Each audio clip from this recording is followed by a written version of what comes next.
Assalamualaikum warahmatullahi wabarakatuh, Bray. Kembali kita di channel Fatriani VJ di akhir pekan, di hari Minggu yang tentunya ada isi dengan catatan tersendiri, yaitu bersama keluarga atau bersama teman-teman soleha. Seperti saya saat ini, channel Fatriani VJ masih bersama komunitas yang sama, yaitu Sahabat Surga. Assalamualaikum. Waalaikumsalam. Sehat semua ya, dan tentunya bahagia karena kita masih bersama Ustazah Umi Nurhana LC dan masih bersama tentang kajian ilmu, tentang kajian Al-Quran dan tentang wanita. Tidak akan jauh ya, karena ada catatan akhlak wanita terbaik di dalam Al-Quran. Ini di episode atau juga di bagian keempat loh Mi. Iya. Udah sampai di titik keempat dan kita masih semangat dan setia Umi. Insyaallah. Silakan Umi, kira-kira apa bahasan terbaik kita tentang akhlak terbaik wanita di bagian keempat ini?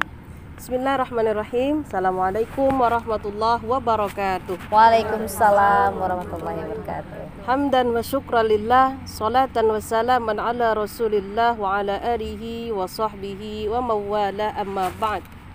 Kembali kita mengucapkan rasa syukur kepada Allah Subhanahu wa ta'ala, karena pada hari ini Allah senantiasa melimpahkan kasih sayangnya yang luar biasa kepada kita semua, sehingga sampai detik ini kita masih diikatkan dalam silaturahim, dalam ikatan majelis ilmu. Semoga ikatan ini mendapatkan keberkahan dan diridhoi oleh Allah Subhanahu wa ta'ala. Amin. Kemudian bersalawat kepada baginda Rasul Sallallahu Alaihi Wasallam dengan harapan semoga kita yang ada di sini, baik penonton yang menonton dimanapun mereka berada di belahan dunia manapun sana, senantiasa juga termasuk umat Nabi Muhammad Sallallahu Alaihi Wasallam di akhirat nanti dan mendapatkan syafaatnya bersama-sama. Kita lafalkan Allahumma salli ala Sayyidina Muhammad wa ala ali Sayyidina Muhammad. Ibu-ibu yang berbahagia, masih kita berbicara tentang diri kita, tentang siapa saya, siapa kita, tentang wanita, tentang perempuan, yang mudah-mudahan bahwa kita ini termasuk perempuan-perempuan penghuni surga Allah Subhanahu wa ta'ala. Selama masih ada kehidupan, selama zaman ini berjalan, maka selama itu pula lah kita wajib beribadah kepada Allah Subhanahu wa ta'ala. Karena pada hakikatnya hidup di dunia adalah menanam untuk kebaikan-kebaikan kita yang akan dipetik di hari akhirat nanti. Namun tentunya sebelum ada hari akhirat, ada juga yang namanya apa itu ibu-ibu? Alam barzakh. Ya, alam kematian, alam kubur, yang mana di alam kubur itulah semua segala sesuatu yang di dunia tahapan-tahapan pertama akan kita pertanggungjawabkan di hadapan Allah Subhanahu wa ta'ala. Oleh karena itu, marilah kita cerdas beribadah, cerdas beramal dengan ilmu yang kita dapatkan, sehingga mudah-mudahan dengan amal-amalan yang ada dibarengi ilmu yang ada, maka akan mendapatkan ridha Allah Subhanahu wa ta'ala dan mendapatkan derajat yang baik di hadapan Allah dan bernilai ibadah di hadapan Allah Subhanahu wa ta'ala. Ibu-ibu, kembali kita insyaallah mengkaji tentang wanita solehah atau istri yang baik terhadap suaminya. Kenapa sih kok istri terus? Ya karena kita, ya kan? Karena kita yang akan kita bahas. Kenapa bukan suami? Ya itu nanti mudah-mudahan suaminya melihat ini, ya kan? Ketika melihat ini, oh ternyata istriku ingin menjadi istri yang baik, dia doakan, betul? Oh ternyata jilbab istriku kurang panjang, akan dibelikan jilbabnya yang panjang, betul? Oh istriku jilbabnya terawang, dijadikannya lagi, dibelikan ya jilbab yang tertutup, jilbab yang tidak terawang, yang lebih menutup warna kulit kita, dan mudah-mudahan insyaallah lebih sayang, lebih diperhatikan karena Allah Subhanahu wa ta'ala. Baik, ada sebuah peristiwa besar ketika dalam peristiwa Isra wal Mi'raj, Nabi kita Muhammad sallallahu alaihi wasallam mempertanyakan kepada malaikat Jibril, kenapa kok yang dilihat di neraka itu ternyata banyak adalah kaum perempuan. Mungkin sering kita lihat ini dan sering kita dengarkan, tapi di sini kita mengingat kembali agar kita tidak terjerumus. Ketika ada perempuan-perempuan yang digantung dengan lidahnya, Ayo, macam mana kita menggantung lidah kita, Ibu? Susah kan? Ini tergantung sendiri di sana, ya kan? Kemudian tangannya dikeluarkan dari punggungnya. Kayak mana? Tangan keluar dari punggung, kan tak masuk akal. Tapi kalau atas izin Allah itu semua terjadi, ya kan? Sedangkan minyak air dari neraka dituangkan di tenggorokannya. Aduh, nauzubillahi min dzalik. Jangankan minyak yang masuk ke tenggorokan, minyak api neraka, ada aja minyak zaitun, minyak kayu putih, ya kan?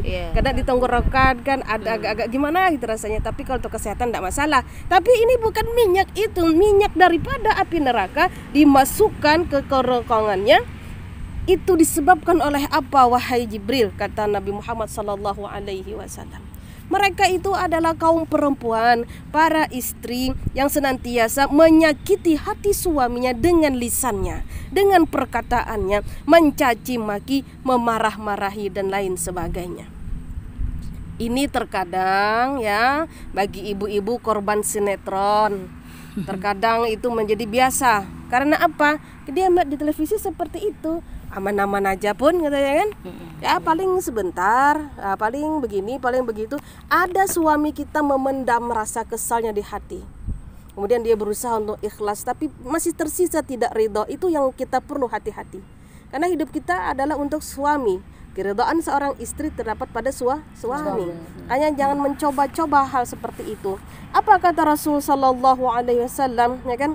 Ayyuma imra'atin adabat zawjaha bilisaniha fahiya fi la'natillah wa sukhtihi wa la'natul malaikah wan nasi ajma'in. Setiap perempuan mana saja adabat zawjaha bilisaniha, yang menyebabkan menyakiti hati suaminya dengan perkataannya, dengan lidahnya, dengan ungkapannya, dengan caci makinya, fahiya fi la'natillah, maka dia senantiasa dalam laknat Allah Subhanahu wa taala. Nauzubillahi min dzalik. Wa sukhtihi, dan murkanya Allah Subhanahu wa taala. Wa la'natil malaikah, dilaknat pula oleh para malaikat. Wan nasi ajma'in, dan seluruh manusia pun melaknat. Karena apa? Pasti tidak ada yang suka. Pasti kita akan membicarakannya. Tuh tengok tuh. Isu-isu dia mati begini, mati begitu. Itu manusia. Bagaimana dengan Allah? Ketika laknat Allah itu turun kepada kita, maka rahmat itu terputus. Terputus kecuali dengan taubat dan ridha suami atas perkataan kita. Nauzubillahi min dzalik.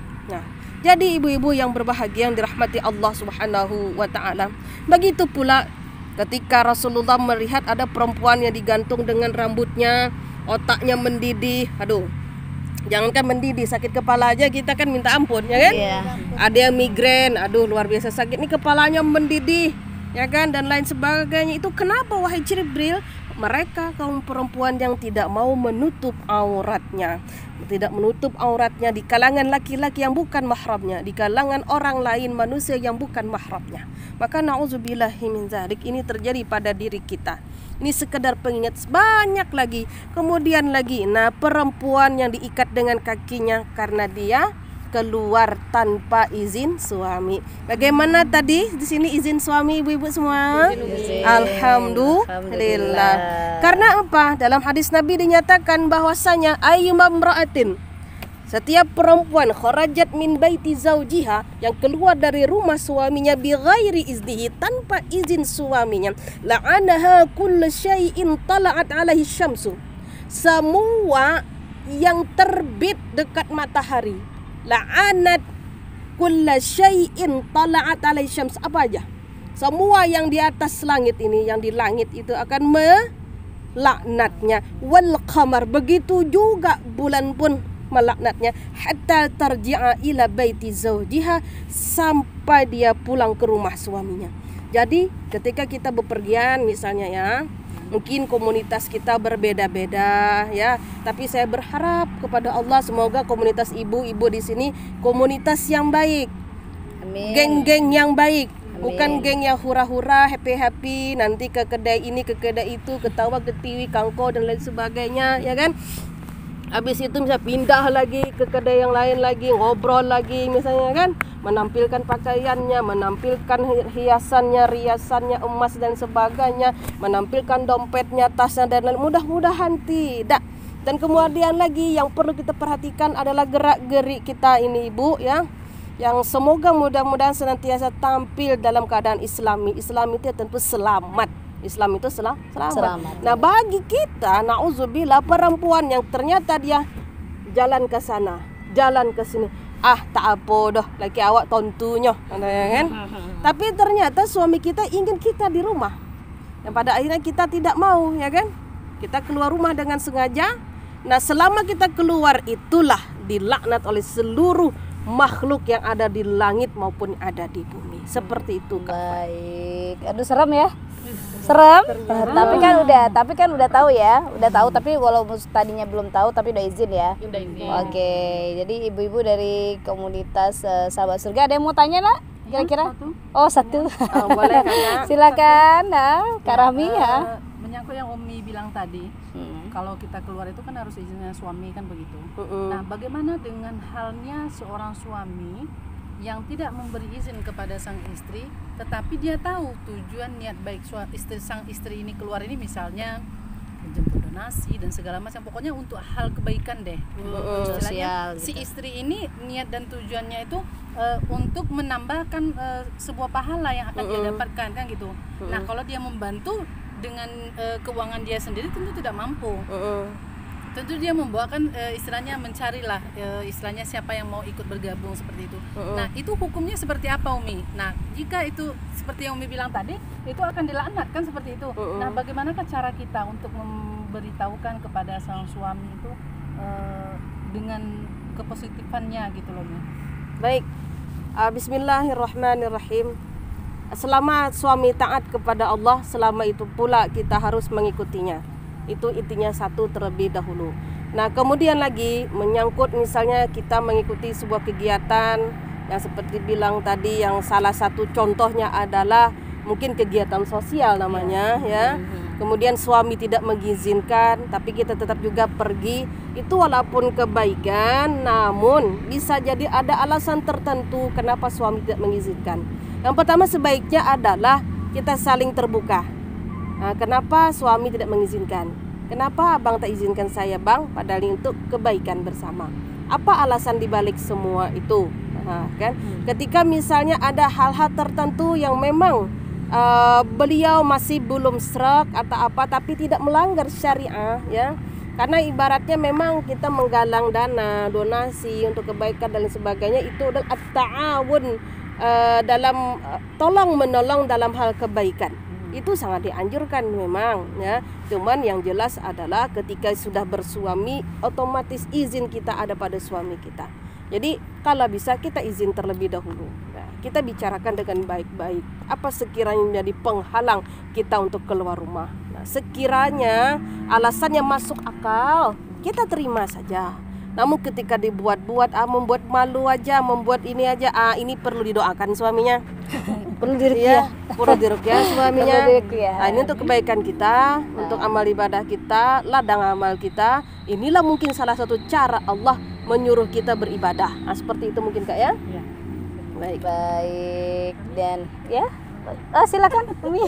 Silakan Kakak. Kan suami sering keluar kota nih. Kadang kan pagi kesibukan kayak ngantar anak ke warung gitu kan. Kadang kan walaupun keluar rumah harus minta izin nih. Tapi suami tahu kegiatan kita tuh hari-hari itu kemana. Cuman saya sering kasih tahu, pokoknya kalau abang handphonenya mati, izin kan. Kita kan tahu nih rutinitas. Tadi nggak perlu minta izin lagi. Itu gimana tuh, Mi? Baik. Ya, selama itu rutinitas ataupun kebiasaan, tetap kita meminta izin dalam arti kata memberitahu, bang saya pergi ke sini ke situ. Kan tadi saya HP-nya nggak ada aktif, sinyal, nggak harus ada sinyal mati karena gitu. luar kota. Yang jelas adalah selama kita membersamai suami, disitulah cara kita komunikasi dengan suami dengan baik. Ya, misalnya kegiatan kita dari hari A sampai ke hari B sampai selanjutnya seperti itu diketahui oleh suami, ya tetap dalam arti kata memberitahulah intinya. Walaupun itu ya hanya kita keluar rumah, kemudian kita mengantar anak sekolah, karena kita tidak tahu apa yang terjadi di luar sana. Nauzubillah, entah itu yang terjatuhkah, entah itu apakah. Ketika suami tahu, itu kan dia merasa lebih tenang. Tapi ketika dia tidak tahu, pasti bukannya kasihan, mengapu tadi tak sobot. Kan terkadang seperti itu ya.